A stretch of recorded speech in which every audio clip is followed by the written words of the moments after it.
Hello, I'm Tiffany Parks, and this is A Bittersweet Moment with Katie Sewell.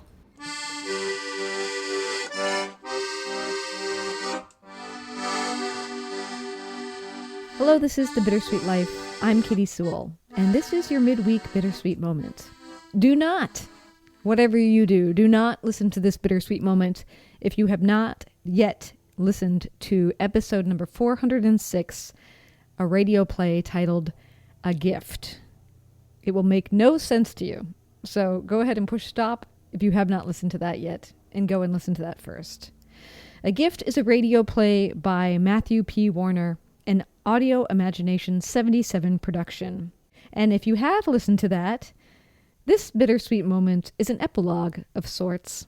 At the end of Monday's play, you heard a second person, a man named Dennis Taylor, walk into the mysterious, magical store Goodwin's Goods. Today you'll get to hear his whole story, another peek into the world of proprietor and owner Wallace T. Goodwin. This epilogue stars Seamus C. Smith and Ryan Duke. I hope you enjoy it.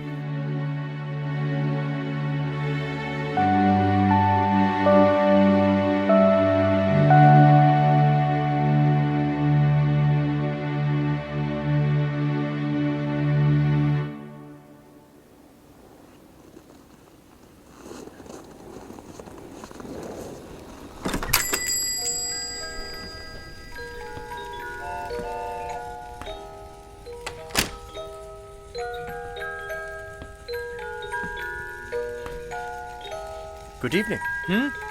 Oh. Yeah. Hi. Merry Christmas. Yeah, you too. Merry Christmas. Is there something I can help you find? A last-minute gift, perhaps? Yeah, I was trying to find something for my wife. Oh, we have many things she may enjoy. Mr. Taylor. Dennis Taylor. A pleasure to meet you. As I was saying, Mr. Taylor, here at Goodwin's Goods, everyone can find what they're looking for. They just take the time to look around. For example, we have some lovely gold ornaments right here she may like. Actually, I was looking for something specific. Wonderful. And that is? A snow globe. Not just any kind, there's a certain style she likes to collect. I mean, collected. She doesn't anymore? No, not anymore. She passed away 2 years ago. My dear Mr. Taylor, I am truly sorry for your loss. No, I'm the one who should be sorry, Mr. Goodwin. And please, you have nothing to apologize for. I'm usually pretty private about these things, but my counselor says that I should open up more, so here I am, opening up about something very personal to a complete stranger. It happens way more than you think, I assure you. You were telling me about your wife? She always loved Christmas. She was so proud of her snow globe collection. She got one every year since she was born. They're all the same size, silver base, made by this tiny little company out of Austria, I think. What a special custom. Yeah. Her parents would sneak them into her room after she'd fall asleep and place it on her nightstand, so when she woke up, she'd be convinced that Santa had left it for her. Obviously, she found out the truth years later, but her parents continued to do it. Every year until after her and I got married, that is. My father-in-law said it was now my responsibility to carry on the tradition. How many are in her collection? There were 28. I'm sorry, were? Yeah. I was doing really good at keeping up the tradition for the first 4 years of our marriage, and I had one for her every Christmas morning, just the way that her parents had done it. Then, 2 years ago, we were at a Halloween party, having a great time when Lisa suddenly collapsed. I rushed her to the hospital, and they ran all sorts of tests before discovering that she had breast cancer. Stage 4. Super aggressive, and spreading beyond the hope of treatment, the whole 9 yards. How terrible. Through the entire short-lived process, she never once complained or seemed worried. I wish I could say I handled it the same, but truth is, I didn't handle it at all. I began drinking, thinking that it would hide my pain or worry from her, but She knew. She was comforting me when it should have been the other way around. She sounds like an amazing woman. The only thing she wanted was to celebrate one more Christmas. Just one more. She said she wanted to see which snow globe Santa would bring her Christmas morning. That's all she wanted. Something tells me she didn't get her wish. No. She passed away that Christmas Eve. Again, I'm truly sorry. Sorry? You're sorry? I was passed out, drunk in a chair beside her bed when it happened. I didn't even get her a snow globe. I only learned about it after I came to. People tried to wake me. My parents, her parents, the nurses. But I was too drunk to even wake up. You think that would have been the moment where I got myself together and get help, but instead I left her at the hospice. I found the closest bar and just got drunk until I passed out again. I woke up Christmas morning in jail. Was that the moment, then, that you knew you had a problem? You'd think. For a while I was doing good, but it got closer to Christmas last year and I began to struggle. Go on. Knowing that it was way too soon, and against all of my family's and friends' suggestions, I was trying to decorate our home the way that she always had done it. I didn't get very far before I just broke down. Everything just reminded me of her, so I left and got drunk. I don't even remember coming home, but I woke up on the floor and my entire home looked like a bomb had gone off. Furniture destroyed, all the dishes smashed, holes punched in the walls, and the snow globes. My wife's beautiful snow globes. Gone. The entire collection just destroyed. I see. That's when it finally hit me. Later that day, my dad and father-in-law helped me clean up before driving me to rehab. How have you been doing since? All right. I haven't had a drink in a little over a year, so that's something. That's more than something, Mr. Taylor. That's wonderful. You have to feel good about that. Yeah. I have been doing good. Haven't had any urges, that is, until tonight. What happened? Well, I was supposed to be with my family for Christmas, but with all the snow, it's impossible to get anywhere, so I was at home, alone, trying to make the most of it. I spent the day watching Lisa's favorite holiday movies and stuff like that, pretending that she was here, but I saw the empty mantle above our fireplace. That's where we set up her collection. And? It just became too much. I started thinking about what I'd done, how I acted, and how she was gone no matter how hard I tried to pretend.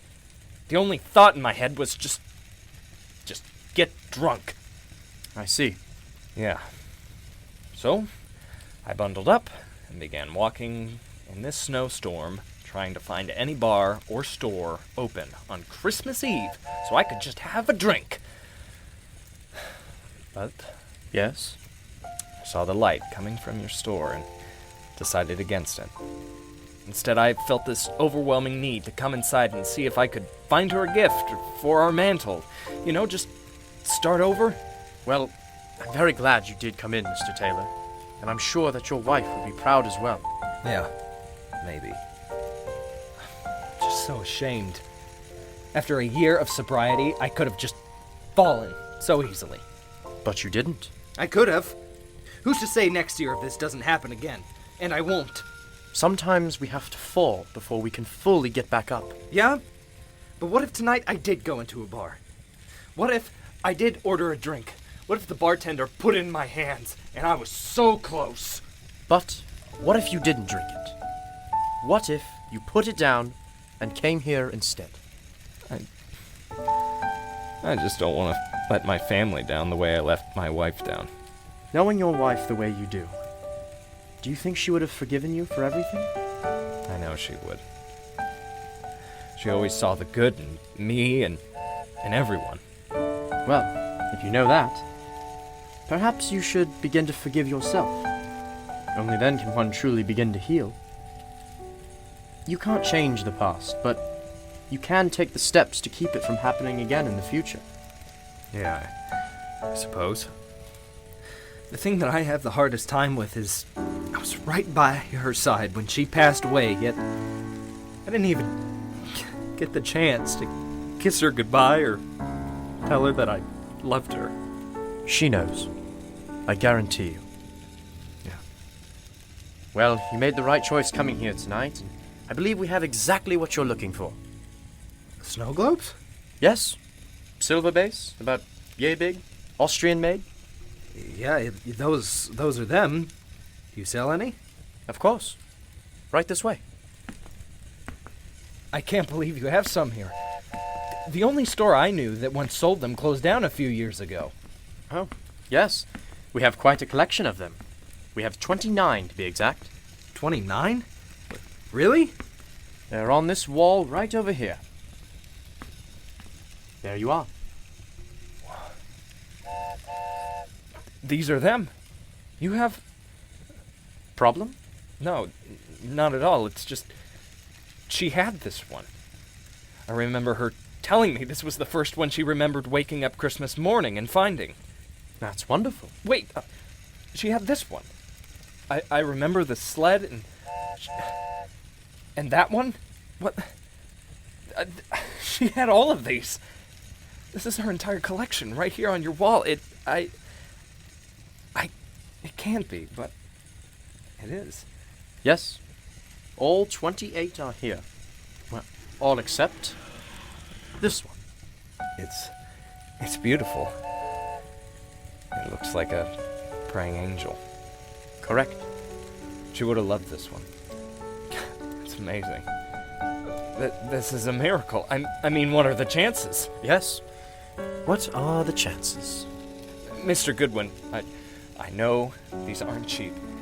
I don't have a ton of money, but if we could maybe make out some sort of payment plan for them, I swear.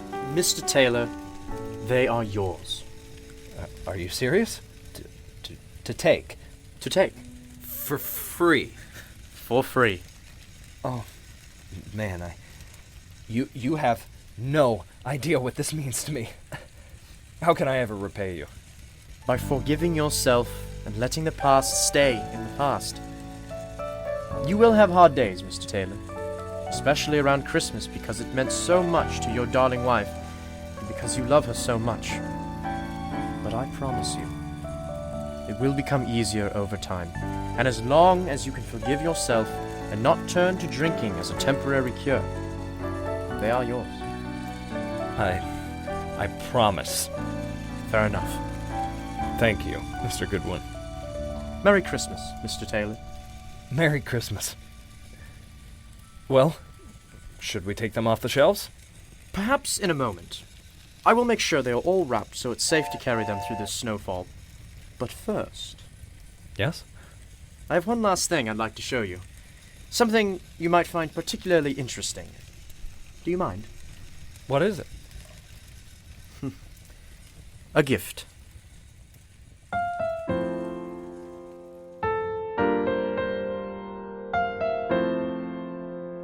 That's all for now.